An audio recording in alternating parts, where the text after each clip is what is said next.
Entering into the backrooms is a bit of a weird thing and requires some creative thinking, because the backrooms are not in and of themselves a destination. They're a wrong turn, or a long stretch of road in the dark that you end up on after you've popped your tire. But nonetheless, many of you persist, probably because there's at least something to discover, out of curiosity. And I would agree, otherwise I wouldn't be making these videos. So, today I'm going to try my best to answer the question of, how do you even get to the backrooms in the first place?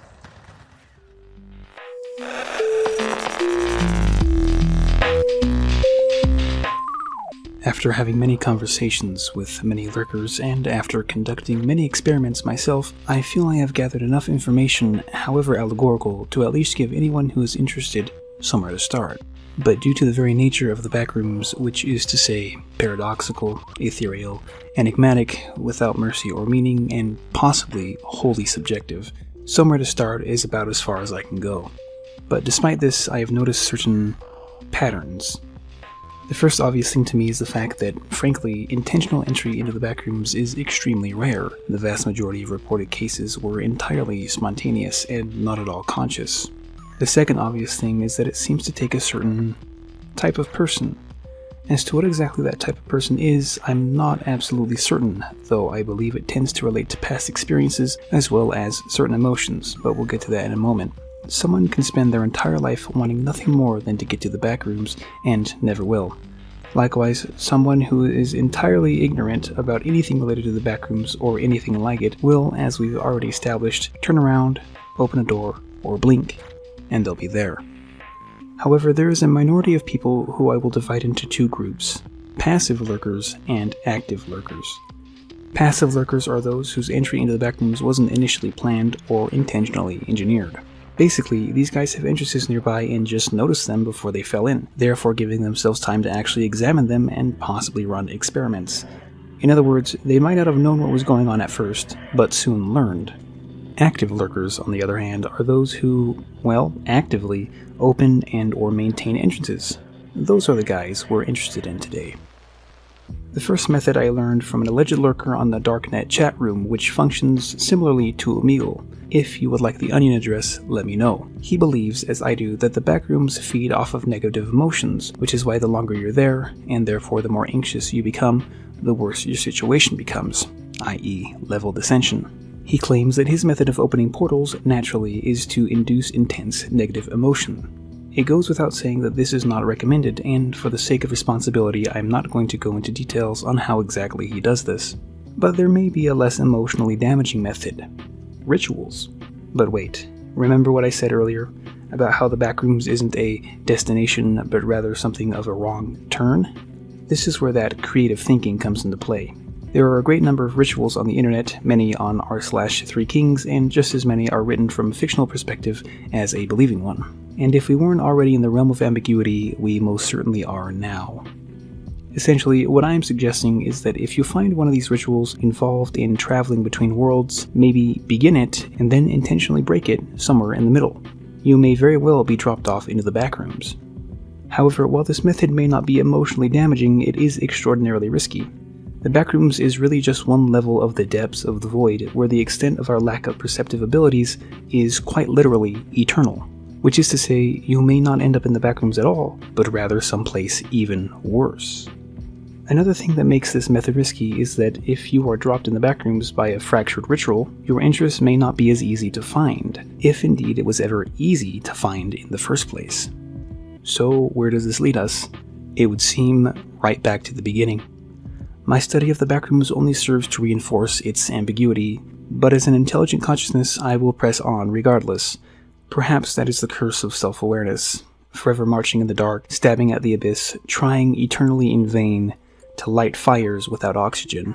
Between the fibers of the cosmos, on a quantum scale, we only discover chaos, a massive fractal tapestry, periodically punctured with the hierarchical curvature of the universe. Our perception is forever sharply stunted, and we will never know everything, if we even know anything at all. The only question now is how far we can extend our ambition before we are struck down.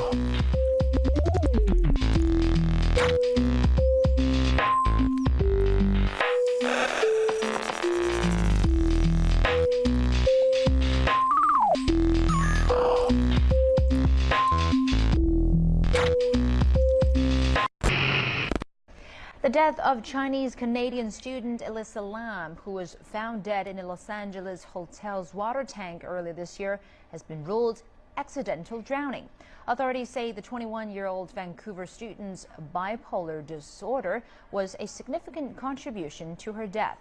Toxicology tests turned up no signs of foul play or drug use. Elisa Lam went missing on January the 31st while staying in the Cecil Hotel in Los Angeles. Surveillance video shows Lam acting strangely in a hotel elevator. The bizarre circumstances of her disappearance fueled speculation she may have been murdered. A country's coroner's office considers the file closed. And official reports on her death will be issued in a week.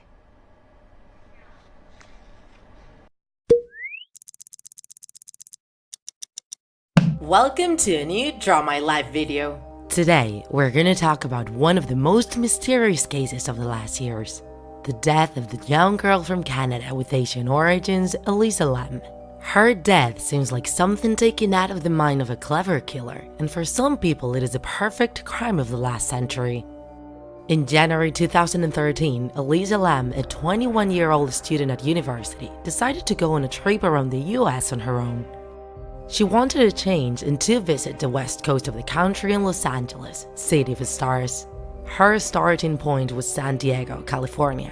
When she arrived in Los Angeles, she went to the old Hotel Cecil, nowadays called Stay on Main.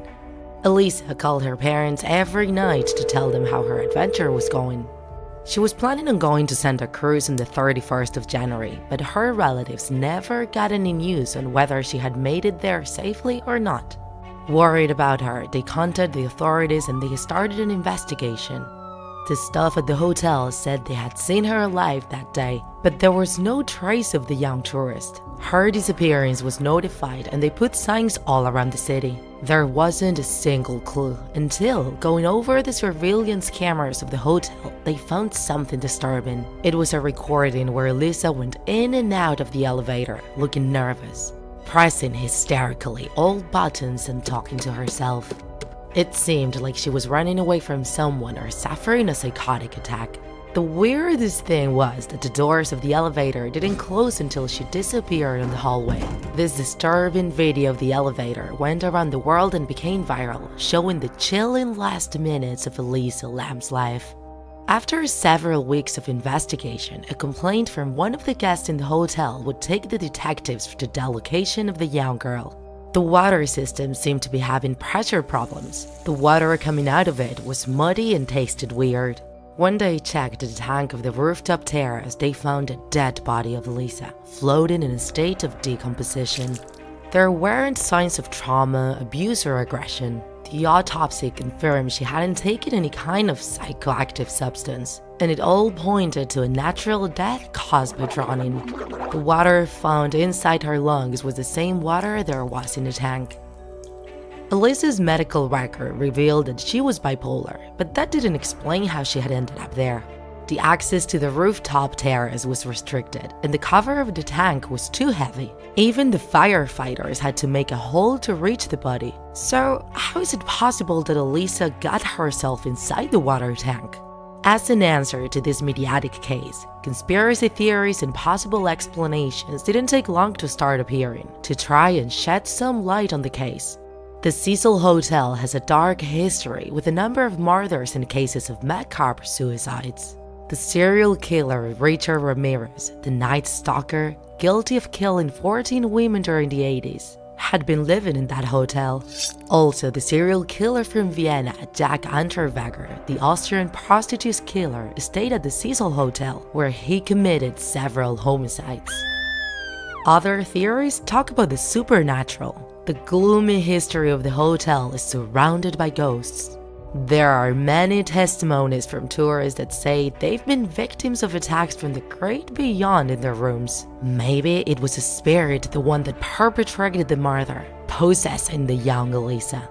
Some internet users detected a similarity in Lam's behavior with that of the Japanese movie from 2002, Dark Water, by the Japanese Hideo Nakata.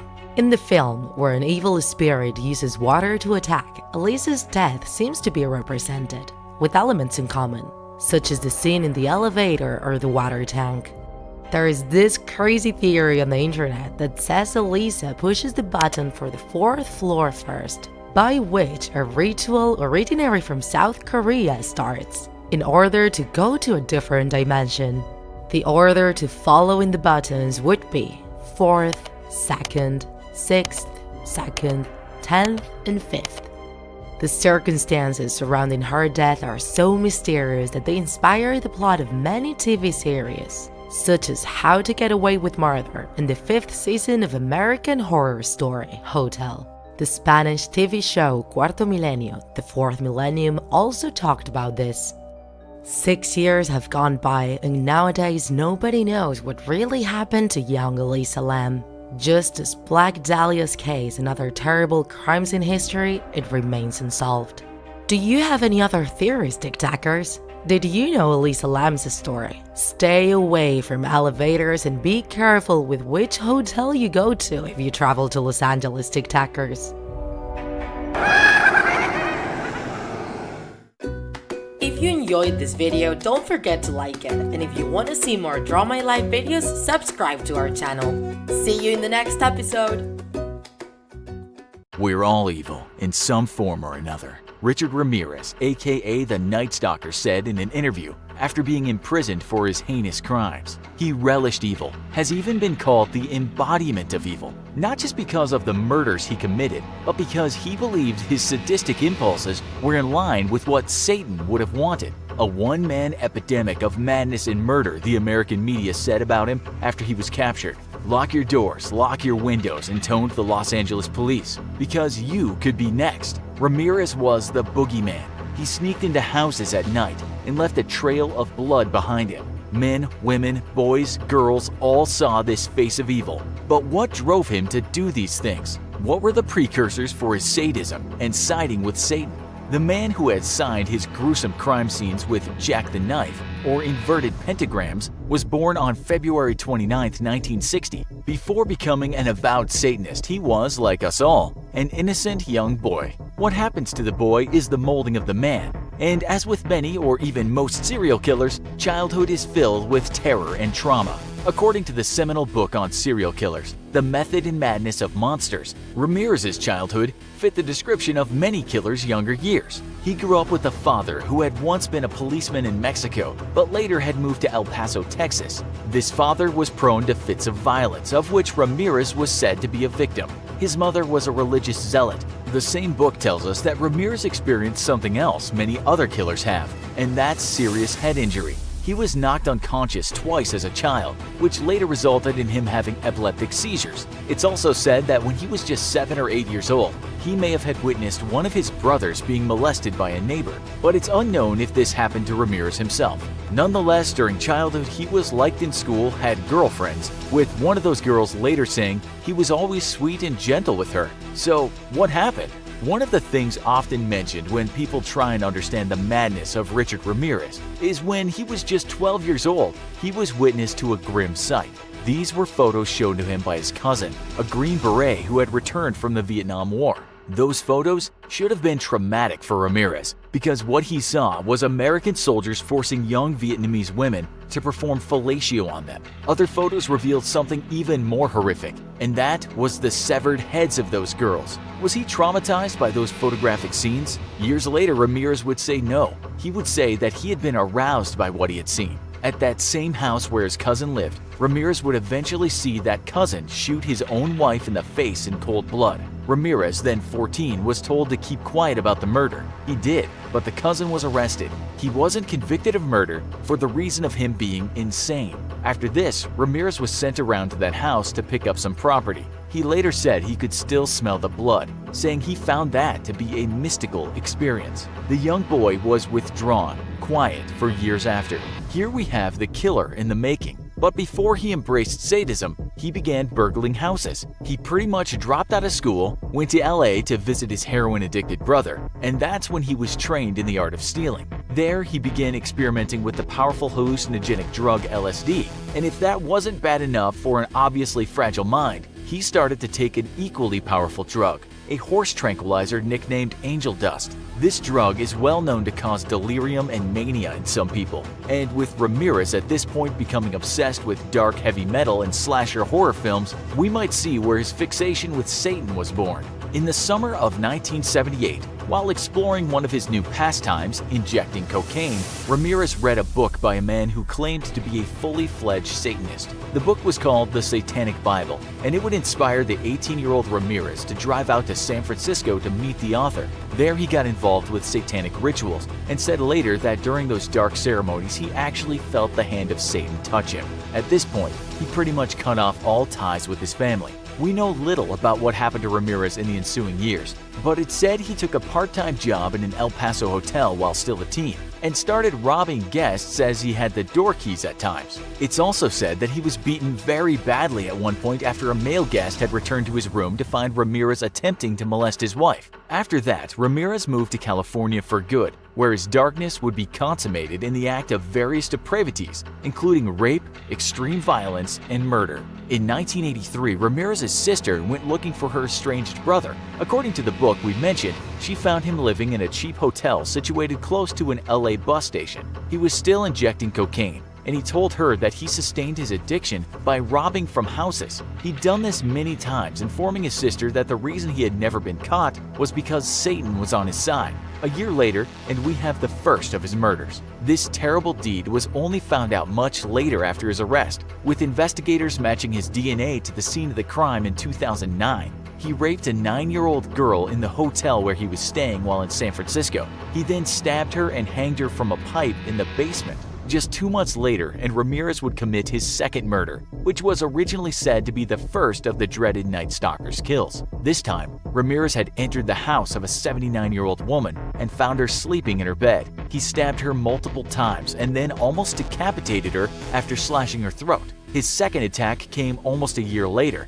when he waited for a young woman to pull into her driveway. When she got out of the car, he shot her. She survived, as would many of his other victims. He shot another woman in her house sometime later, this time killing his victim. Just 1 hour later, he shot and killed another woman. It's at this point that he got the name the Walk-In Killer. Here's a man who just entered people's home, their safe haven, and in Ramirez's case, literally let hell break loose. His killing spree in 1985 shocked the city of Los Angeles. Another time he entered the house of a husband and wife, shot the husband dead, then raped and killed the woman. He took out her eyes, walking off with them and the rest of his stash. It's said he took those eyes with him inside of a jewelry box he'd stolen. Often he would take out the husband and then bound and gag the wife. Then he'd rape the wife, sometimes telling them that they had to say the words "I love Satan," leaving them dead or close to dead. That same year, he entered the house of 2 women over the age of 80. He bound and raped them both, bludgeoned them with a hammer,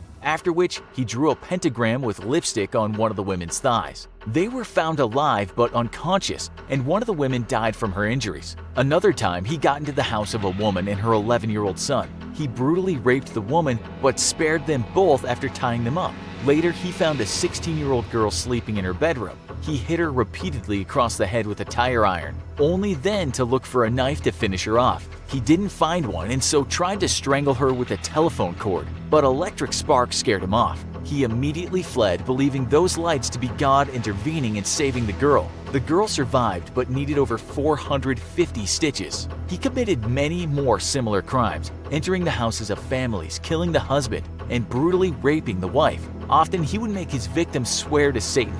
Sometimes he would leave them breathing, sometimes he would make sure they were dead. Other times, people just miraculously survived the ordeal. This was confusing to police as to why he would sometimes leave people alive. What some criminologists did know was that here was a man who talked about Satan, left satanic symbols at crime scenes. He killed for thrills, but he might also be what's called a missionary killer, sent to do his business by a power higher than him.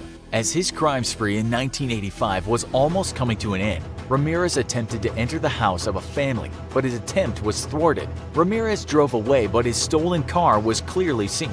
Not long after, he broke into the house of a family and shot the husband 3 times in the head. He then raped the wife and left her tied. On his way out, he said to her, "Tell them the Night Stalker was here." The woman was able to give a very precise description of what her assailant looked like, and police found fingerprints. They also found that stolen car. They had their man, and soon police released a picture to the public of who the Night Stalker was, adding that he was a drifter with a very long rap sheet.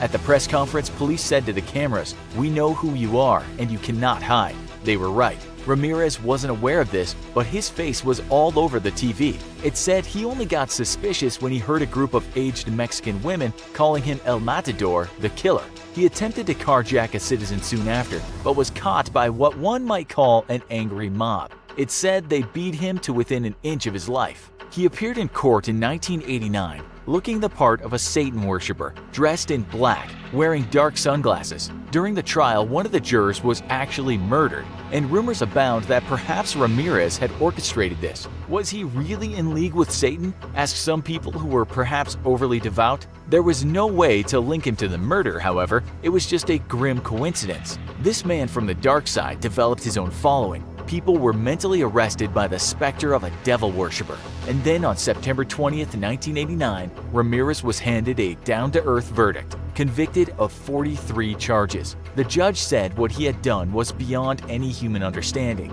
This included 13 counts of murder, 5 counts of attempted murder, 11 sexual assault charges, and 14 burglary charges. After hearing this, Ramirez said all he could see in the courtroom were liars, haters, and killers. He growled, "You maggots make me sick, hypocrites and all." And again, he blamed the government, the world itself, for his crimes, concluding his vitriolic speech with, "You don't understand me. You're not expected to. You're not capable of it. I am beyond your experience. I will be avenged. Lucifer dwells within us all."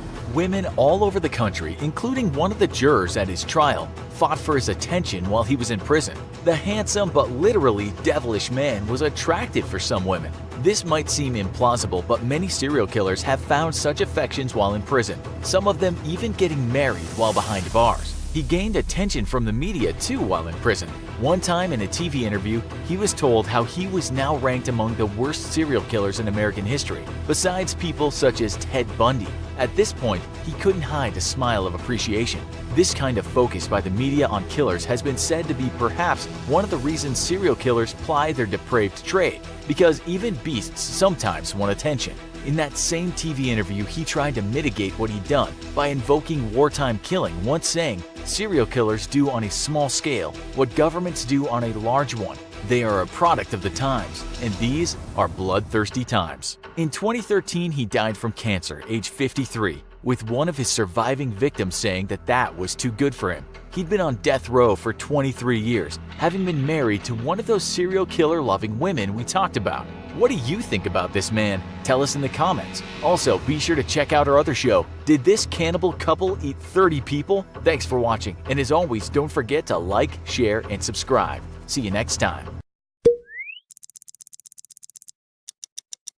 Welcome to a new Draw My Life video.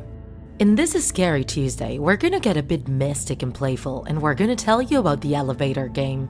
A ritual of a Korean origin that takes you to an unknown dimension to contact spirits. If you are the kind of person that has always felt like exploring other dimensions, this is your challenge. You only need to go through a simple procedure to move to a different world, completely dark and spooky. The requirements you need to meet to play this game are quite simple, especially if you live in a city. When you live in the countryside, it gets a bit more difficult. The thing is, you need to be inside a building with an elevator at least 10 floors high.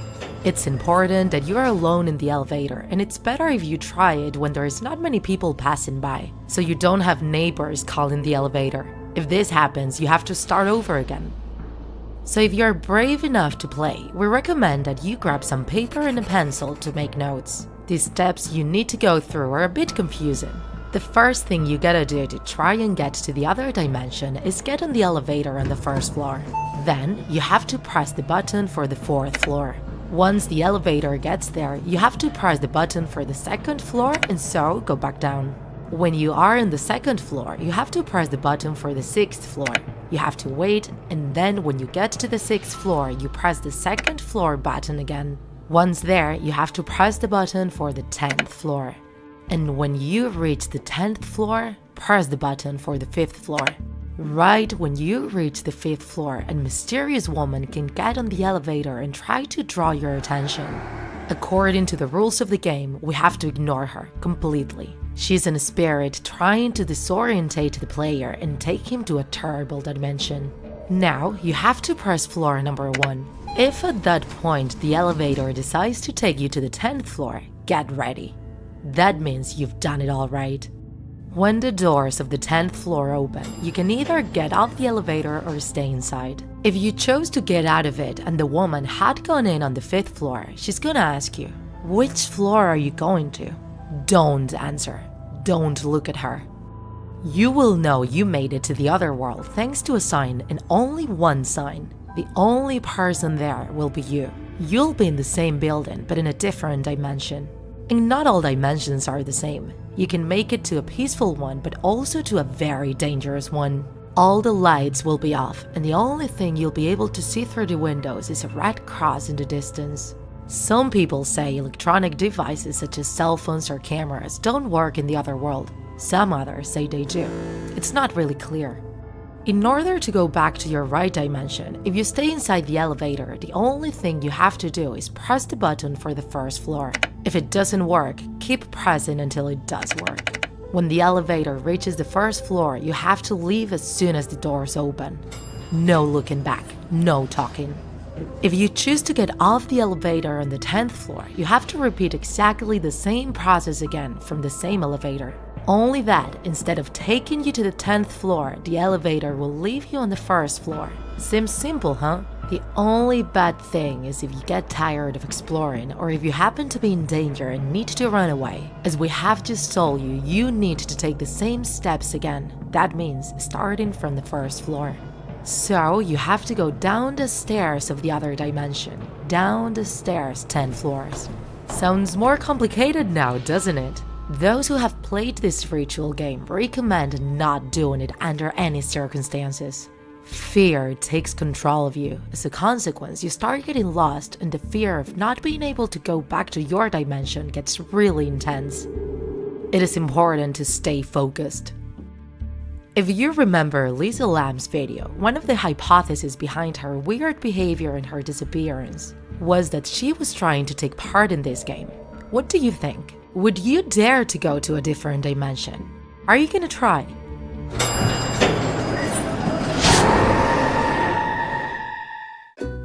If you enjoyed this video, don't forget to like it. And if you want to see more Draw My Life videos, subscribe to our channel. See you in the next episode! If you're not careful, and you clip out of reality in the wrong areas, you'll end up in the backrooms, where it's nothing but the stink of old moist carpet, the madness of mono yellow, the endless backroom noise of fluorescent lights at maximum hum buzz, and approximately 600 million square miles of randomly segmented, empty rooms to be trapped in. God save you if you hear something wandering around nearby, because it sure as hell has heard you.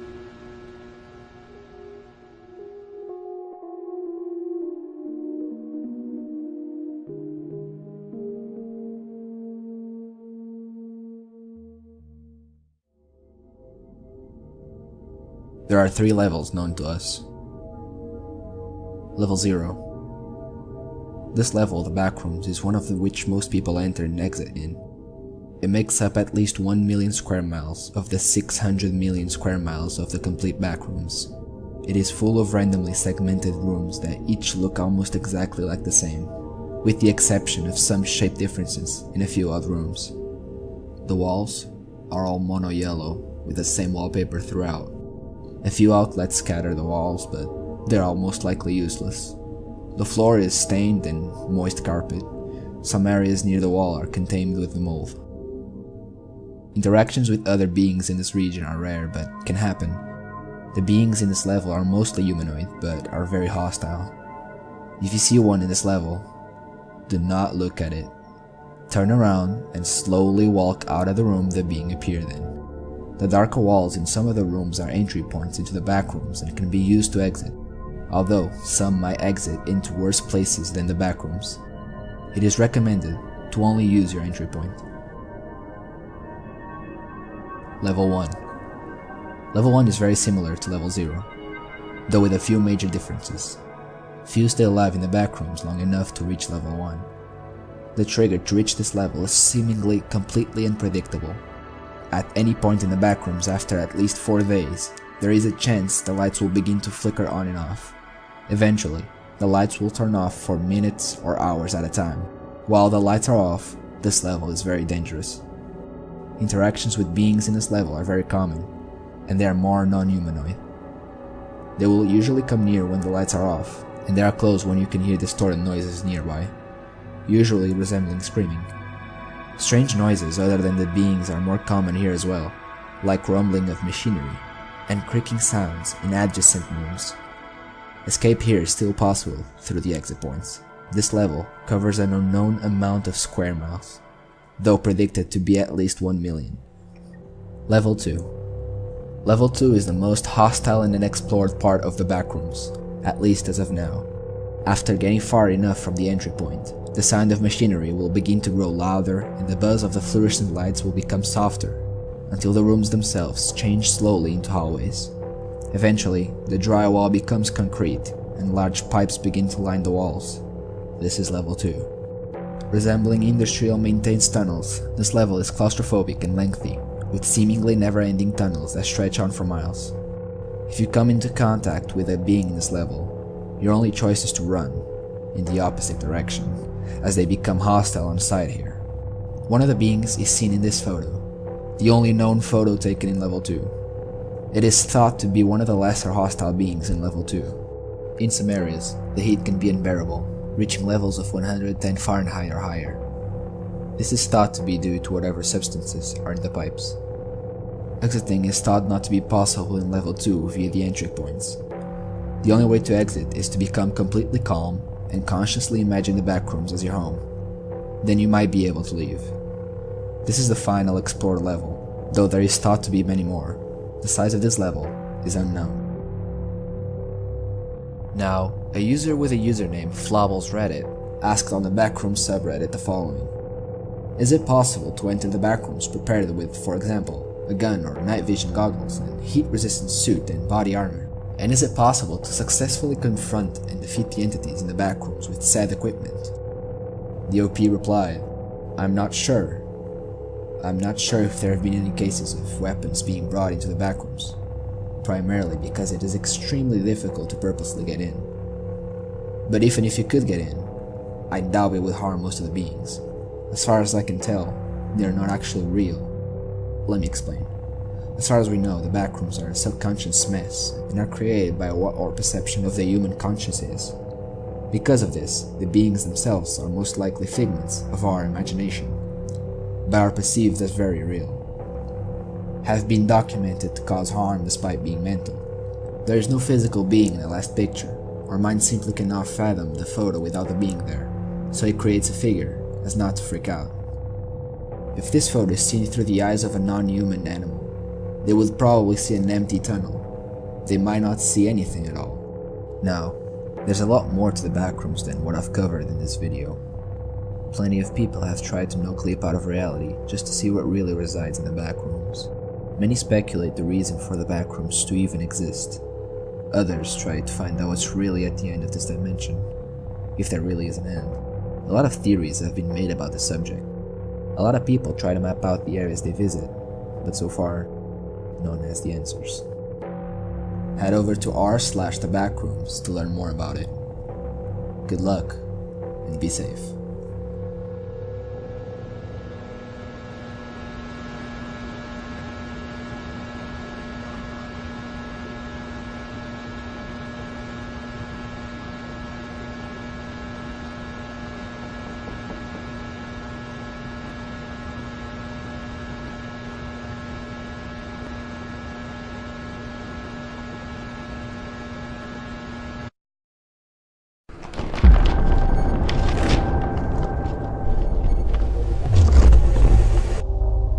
We've all experienced it.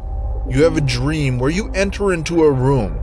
As you walk through the room, you see a doorway into another room that will only lead into another room, then another room. Not looking back, you keep going into room after room. This could be a dream or a real-life event where you accidentally no-clip out of realm into the back rooms. The eerie vibe from the back rooms come from the empty rooms, with a strange off-yellow color and the buzzing and hum of the lights. This is all intensified by the fact that most of us have been in and fondly remembered rooms or entire buildings just like this. If you're not careful and you no-clip out of reality in the wrong areas, you'll end up in the back rooms, where it's nothing but the stink of old moist carpet, the madness of mono yellow, the endless background noise of fluorescent lights at maximum hum buzz, and approximately 600 million square miles of randomly segmented empty rooms to be trapped in. God save you if you hear something wandering around nearby, because it sure as hell has heard you.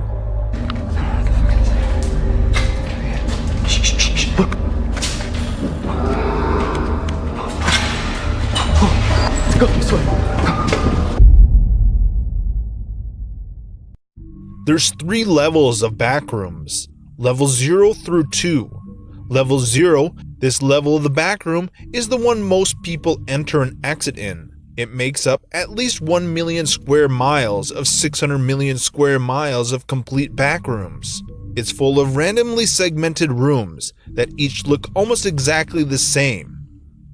The walls are all mono yellow with the same wallpaper throughout. A few outlets scatter the walls, but they are most likely useless.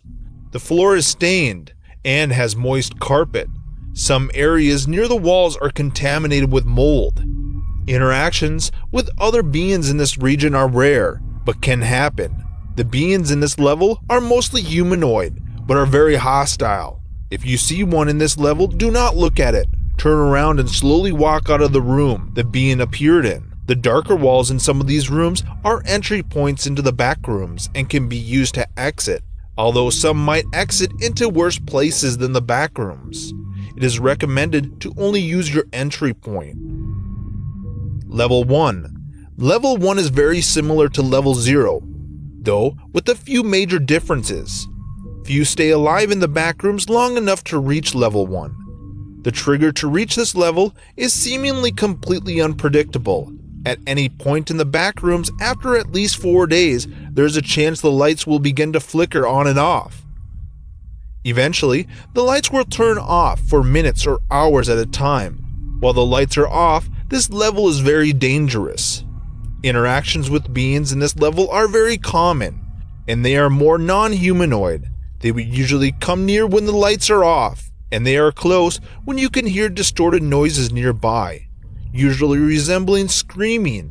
Shh. Did you hear that? Strange noises other than the beings are more common here as well, like rumbling of machinery and creaky sounds in adjacent rooms. Escape here is still possible through the exit points. This level covers an unknown amount of square miles, though predicted to be at least 1 million. Level 2 is the most hostile and unexplored part of the backrooms. At least as of now, after getting far enough from your entry point, the sound of machinery will begin to grow louder, and the buzz of the fluorescent lights will become softer, until the rooms themselves change slowly into hallways. Eventually, the drywall becomes concrete, and large pipes begin to line the walls, resembling industrial maintenance tunnels. This level is claustrophobic and lengthy, with seemingly never-ending tunnels that stretch on for miles. If you come into contact with a being in this level, your only choice is to run to the opposite direction, as they become hostile on sight here. One of the beings is seen in the photo to the left, the only known photo taken in Level 2. It is thought to be one of the lesser hostile beings in Level 2. In some areas, the heat can be unbearable, reaching levels of 110 Fahrenheit or higher. This is thought to be due to whatever substances are in the pipes. Exiting is thought not to be possible in Level 2 via the entry points. The only way to exit is to be completely calm and consciously imagine the back rooms as your home. Then you might be able to leave. This is the final explored level, though there is thought to be many more. The size of this level is unknown. These are stories from users that have experienced the backrooms. An anonymous user posted, "There's a lot for me to explain on the subject, as I was for many years trying to figure out its mystery. First of all, the backroom is what it points to be representing, but cannot be truly made clear to anyone unless you've actually been in it. Secondly, no matter how hard you try to reach it, you'll never find a way to do it. It's spontaneous, can happen to anyone, but generally speaking, if you've been in once, you will end up going back eventually. These are also a set of rules. These are not written, nor do I claim them to be a factual representation of the backroom's true reality, but what during the years I've managed to see as axioms that may hold some answers to how the backroom works, I can point and explain bit by bit. Number 1, never try to escape. Number 2, be always calm, do not show any signs of anxiety. Number 3, do not search for others, do not ask for anyone. Number 4, stay as close to your entrance as possible. Number 5, never directly stare at any source of light.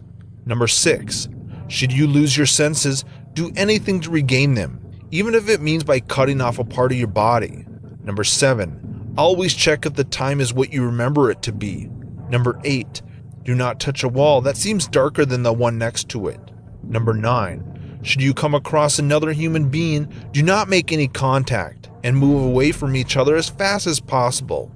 Number 10, count seconds, and after every 500, remember who you are and where you came from. Number 11, this is the most important. Sit down and do not look at the sounds when you hear them. I'm going to explain these points one by one. That thinking about how to escape makes your mind go haywire, panic, and eventually you lose yourself in it, running around and away from the entry point. Losing your senses will eventually extend onto your track and perception of time itself, which is why you should always check on it. Count seconds, and always try to remember who you are. If everything fails, go to extremes. You must regain your senses. I learned this the hard way, but getting yourself calm is important to think straight and crucial to really getting out. You're not going to run out of this. How many kilometers you'd run, you'll never escape it this way. It's your emotions keeping the rooms extending. At least that's one of my assumptions. Do not search for others. Do not interact with them should you bump into anyone. You do not know who they are, how they react, and how long they've been there. This is why you count seconds. If you lose track of time, you lose track of reality. And then your emotions, which is what you can get you into a nasty situation, and even can mean your death. Most of the times, others don't know it, wandering aimlessly further and further away from their entry point. They are lost in time, because time and backrooms don't follow our space-time continuum rules. It relies on you to keep it meaningful. Think of it as time has no concept, and the only being that perceived it can understand and think it. But other than you thinking seconds, it is closely to non-existent there, because there are multiple beings who still perceive it in their minds. Coming across one another shows signs that time only means variable in a form of living being. And these living beings can be anything. It is called the backrooms because it strips down the reality of its dimension that we humans coherently understand to be in a physical world. There is no real space that one can measure there. Sure, you can measure the rooms, calculate its density, but then if you check the atmosphere there is only timeless perception stretching endlessly before you that extends onto another that happens to be within. Any meaning not only human, I call them plainly others. The first time I saw one was also the first time I was in the back rooms. I was already panicking, already wandered too far and lost track of time. I lost my senses seeing otherworldly creatures that I can only describe as crystalline form of ant the size of a giraffe. I turned around and ran, screaming. I didn't think about escaping from then and there, just from the creature, which is why I think I ended up being let go from the back rooms. This had led me to one conclusion, that much later came as this: sit down, do not look at whatever came in. As far as you're concerned, there are only intelligent beings in there. This next user posted this story about the back rooms. During the past few days, I made my first expedition into the back rooms. I will share my story. It took me a few weeks to perfect my no-clipping abilities beforehand, but I finally did and I entered, but once I was in, I felt a wave of uneasiness. as I was dropped into a room with 3 doors, and the all too familiar fluorescent light sound. I took inventory of the food and water supply I had, and then I took the door to the left.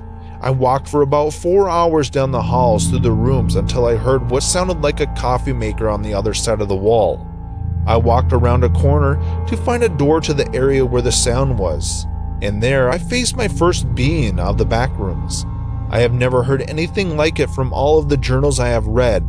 It had 4 legs and 6 arms protruding from the shoulders of it, and a very long neck that dipped down to its feet in the floor. I stood there frozen for what felt like hours as the being telepathically communicated with me. It said, "Do not fear, for I see that you are new to the realm. Thus I will share with you of my vast knowledge. Do not trust the one in the corner." I asked what that meant, but when I did, the lights flickered and the buzzing got louder until I could not hear or see. And then I was in the room I started in. I looked at my watch and noticed that over 16 hours had gone by in the moment. I then quickly returned to our realm, and I can say that while frightening, the back rooms are also immensely intriguing. This next user posted, "I've taken 6 round trips to the back rooms before, and never yet have I seen something like this. Real, tangible. It spoke to me.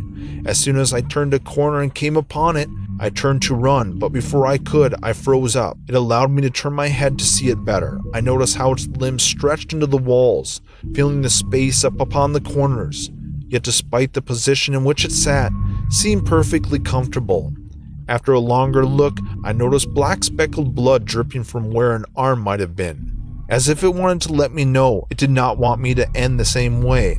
I looked at him one last time, and when I blinked, he was gone. His hallway disappeared into a regular kind of room again. This is a picture of the creature that the user saw.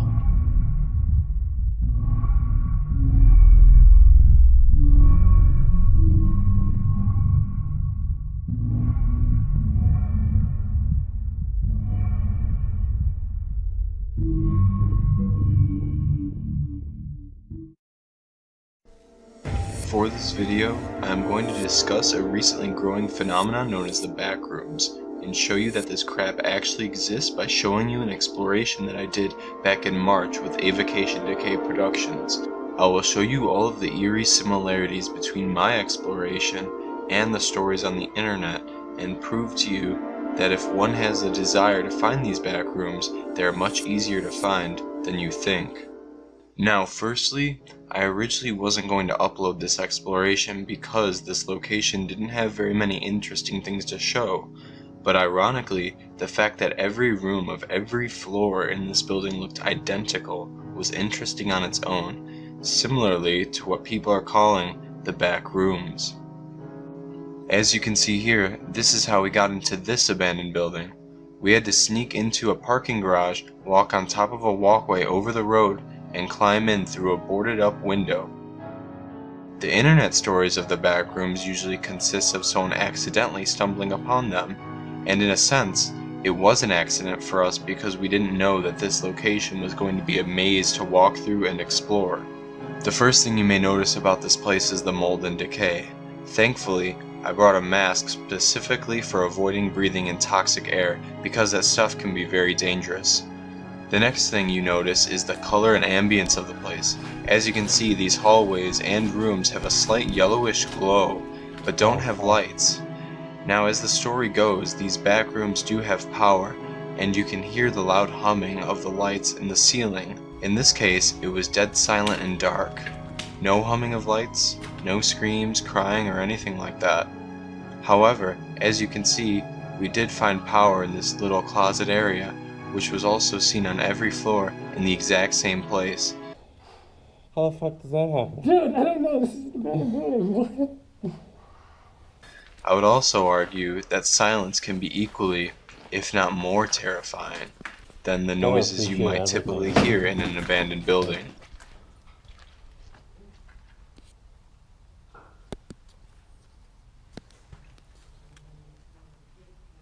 Now, right here is where we discover an old office chair, right at the intersection of the stairs, and later, as you can see by my reaction, we see the exact same kind of chair in the exact same area, but on another floor.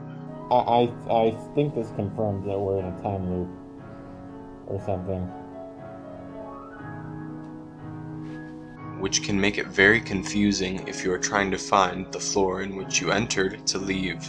So far, we've had 3 similarities with this exploration in back rooms. We've had the mold and decay, the yellowish glow of the rooms, and the insane similarities of each room and each floor, which, by the way, was so similar that it took us almost an hour to find our way out.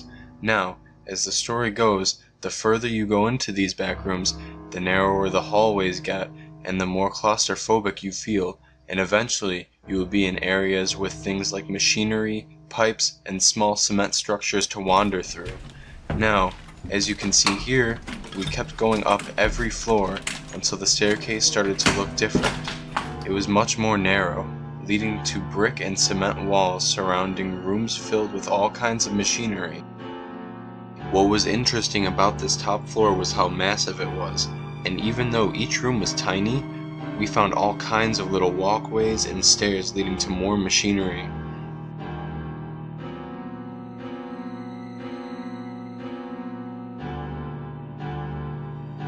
You never want to leave.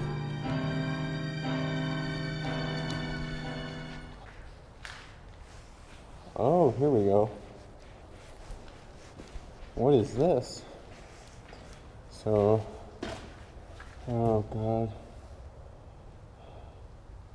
Oh, this is like controls and stuff.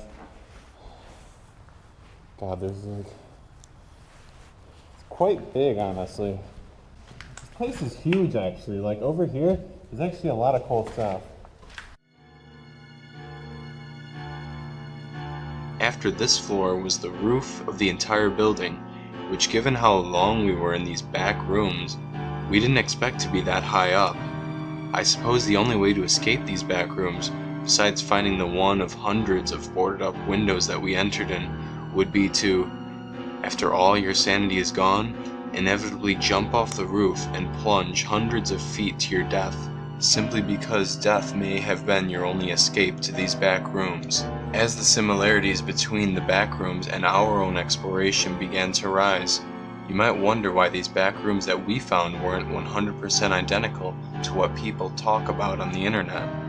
Now, obviously, not every back room is going to be the exact same. Small differences here and there will ultimately give each set of back rooms more of a personality, and some will be easier to find your exit than others. Luckily for us, out of the hundreds of boarded up windows, we were able to find the one that we crawled through and managed to leave the back rooms unharmed. Back rooms are more common than you think. They can be found in plain sight. Do you ever drive through a town or a city and see an abandoned building and wonder what goes on inside? Do you ever walk in a store or an office building and see a room with a sign that says no trespassing or employees only? These are small indications to where you might be able to find these back rooms and explore them for yourself if you dare. Some, like me, have been lucky enough to avoid any encounters with others in the back rooms, while others aren't so lucky.